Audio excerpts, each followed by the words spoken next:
ওম অশ্ব শ্রীমদ্ ভগবদ গীতা মালা মন্ত্রস্য শ্রী ভগবান বেদব্যাস ঋষি অনুষ্টুপ ছন্দঃ শ্রীকৃষ্ণ পরমাত্মা দেবতা অশ্বচ্চনস্যতুম প্রজ্জনাবাদাঞ্চ ভাষ্যসে ইতি বীজম সর্বধর্মান পরিত্যাজ্য মামেকম শরণম ব্রজ ইতি শক্তি হি অহম তুয়াম সর্বপাপেভ্য মোক্ষয়িষ্যামি মা শুচঃ।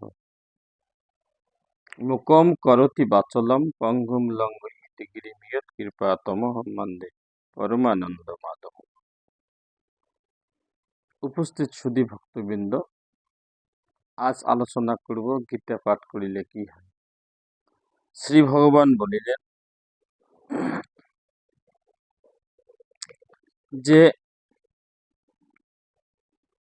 গীতা তো উচ্চ সময়ক্তে ম্রিয়মান গতিম লভেত ইয়ৎ ইয়ৎ কর্ম চ সর্বত্র গীতা পাঠ প্রতি কিম্মত তত্ত্ব কর্ম চ নির্দোষম ভূতুয়া পূর্ণ তুম আপনুয়াত। গীতা শব্দ উচ্চারণ করিতে করিতে কেউ যদি মৃত্যুবরণ করে তাহলে তাহার সদ্গতি অনুষ্ঠিত হয়। যে কর্মই করা হোক না কেন তৎকালে গীতা পাঠ করিলে সেই কর্ম নির্দোষ হইয়া সম্পূর্ণ ফলদানে সমর্থ হয়। ইয়ৎ করসি ইয়দস্নাসি ইয়জ্জুহুসি দদাসি ইয়ৎ তপস্যাসি কুন্তীয় তৎকুরুষ মদর্পণম। অর্থাৎ ভগবান বললেন, হে অর্জুন, তুমি যে কাজেই করো না কেন গীতা পাঠ এর মাধ্যমে কোনো কাজ করিলে তোমার কোনো ভুল হবে না। শুভ অশুভ ফল এবং মোক্ষসে কর্মবন্ধন, অর্থাৎ শুভ এবং অশুভ ফল তুমি যাহাই অর্জন করো না কেন গীতা পাঠের মাধ্যমে তোমাকে করিতে হইবে। যিনি পিতৃলোকের উদ্দেশ্যে শ্রাদ্ধে গীতা পাঠ করেন তাহার পিতৃগণ নরকস্থ থাকলেও সন্তুষ্ট হইয়া স্বর্গে গমন করেন।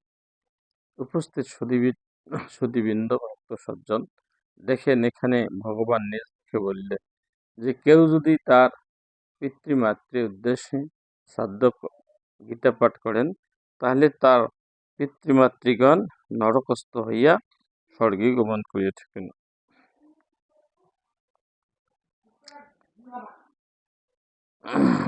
গীতা পাঠে সন্তুষ্ট হইয়া পিতৃগণ শ্রাদ্ধে তৃপ্তি লাভ করিয়া পিতৃলোকে গমন করেন এবং পুত্রকে আশীর্বাদ করিয়া থাকেন।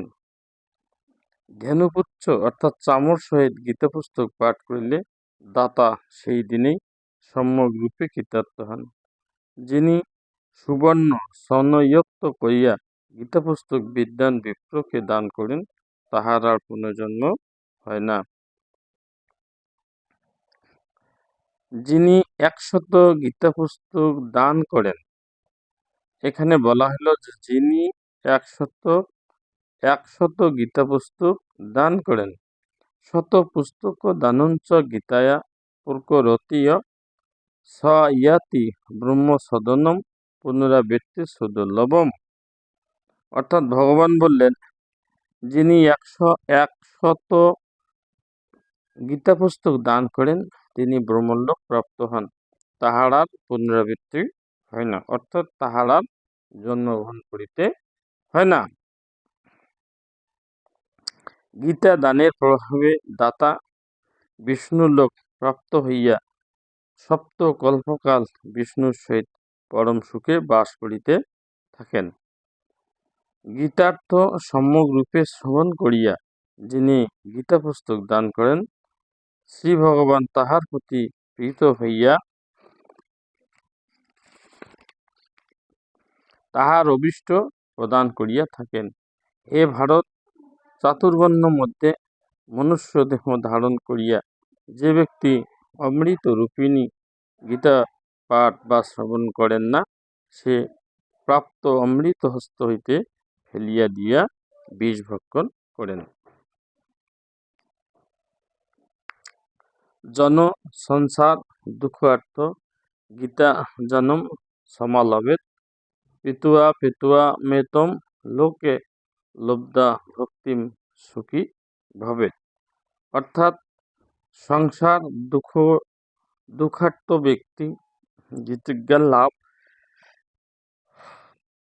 এবং গীতামৃত পান করিয়া ভগবানে ভক্তিলাভ করত সুখী হইয়া থাকেন।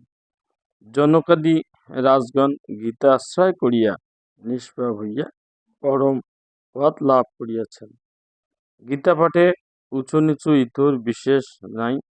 ব্রহ্ম স্বরূপিণী গীতা সমভাবে সকলকেই দান করেন।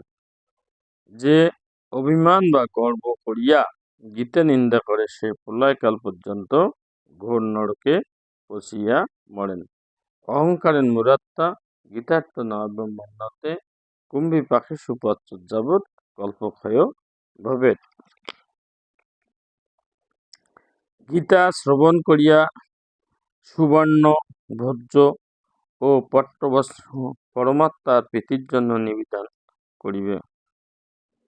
গীতা ব্যাখ্যা তাকে নানা দ্রব্য ও বস্ত্রাদি উপকরণ দ্বারা ভক্তি ও প্রীতিপূর্বক পূজা করিবে, তাহাতে ভগবান হরির প্রীতি জন্মিবে। সুধীবৃন্দ, আমরা ভগবানের মুখনিসৃত বাণী শ্রীমদ্ ভগবদ গীতা শুধু পাঠই করব না, পাঠের মাধ্যমে মনন করব, শ্রবণ করব, কীর্তন করব। গীতা পাঠ করিলে মনে হয় যেন পরমেশ্বর ভগবান শ্রীকৃষ্ণের সাথে বচনাবচন হচ্ছে এবং শব্দ ব্রহ্মের মাধ্যমে শ্রী ভগবানকে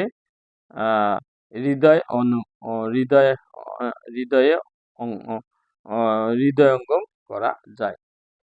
আসুন আমরা প্রতিটি মানুষ শ্রীমদ্ ভগবত গীতার জ্ঞান অর্জন করি, তাহলে আমাদের ব্রহ্মজ্ঞান তথা ভগবানের যে তথ্য আমরা তাহা অনুধাবন করে আমরা সুন্দর জীবন গড়তে পারব, সুন্দর জীবন অনুভব করতে পারব এবং আমাদের গীতা পাঠের মাধ্যমে সকল পাপ আমাদের দূরীকরণ হবে। নাহি সদস্যম পবিত্রম হিয় বিদ্যতে, অর্থাৎ গীতা পাঠের মাধ্যমে আমরা পবিত্র হতে পারি। গঙ্গায় ডুব দিলে যেরকম মানুষ পবিত্র হয়, তেমনিভাবে সংসার সাগরাম ঘোরম ততুমিচ্ছতি নয় যথা না বেদজানন যোগতীর্থ তীর্থ অর্থাৎ এই সংসার রূপ নদী থেকে, তরণী থেকে যদি আমরা উত্তীর্ণ হতে চাই, তাহলে আমাদেরকে অবশ্যই এই গীতা পাঠ করিতে হইবে তথা গীতা শ্রবণ কীর্তন জ্ঞান কর্মভক্তির মাধ্যমে ঈশ্বরকে জানার যে প্রয়াস, এই প্রয়াসে আমাদেরকে সদা সর্বদা ভগবানের মুখ নিঃসৃত বাণী গীতা পাঠ আমাদের করিতে হবে। কেউ যদি সকাল সন্ধ্যা দুপুর অহর্নিশি গীতা পাঠ করেন এবং গীতার মর্মার্থ অনুভব করেন, তাহলে সে ভগবানের প্রিয় ভক্ত। মনুষ্যস্য কশ্চিৎ মে প্রিয়কৃতম ভবিতা ন চ মে প্রিয়তর ভবি, অর্থাৎ ভগবান বললেন মনুষ্য মধ্যে সেই আমার প্রিয় থেকে প্রিয়তার, যে আমার এই গীতার শ্রবণ করেন, কীর্তন করেন এবং ব্যাখ্যা করেন। সর্বধর্মান পরিত্যাজ্য মাম একম শরণম ব্রজ, অর্থাৎ ভগবান বললেন যে হে অর্জুন, তুমি সকল প্রকার ধর্ম পরিত্যাগ করো। অর্থাৎ আমাদের সনাতন ধর্মে অনেক প্রকার ধর্ম আছে, যেমন বেদ ধর্ম, মনুসংহিতা ধর্ম, এক এক যত মত তত পথ। এই সকল ভগবান শ্রীকৃষ্ণ নিজেই পরিত্যাগ করে একমাত্র তাহার শ্রবণ কীর্তন, অর্থাৎ তিনি যে গীতায় আদেশ দিয়েছেন, নির্দেশ দিয়েছেন, সেই আদেশ এবং নির্দেশের মাধ্যমে তিনি তাহাকে পাওয়ার যে পথ, সহজলভ্য পথ, যেমন মন্মনা ভব মদ ভক্ত মদ ইয়াজীবাম নমস্কুরু, অর্থাৎ হে অর্জুন, তুমি আমার ভজনা করো, আমাকে ভক্তি করো, আমাকে পূজা করো।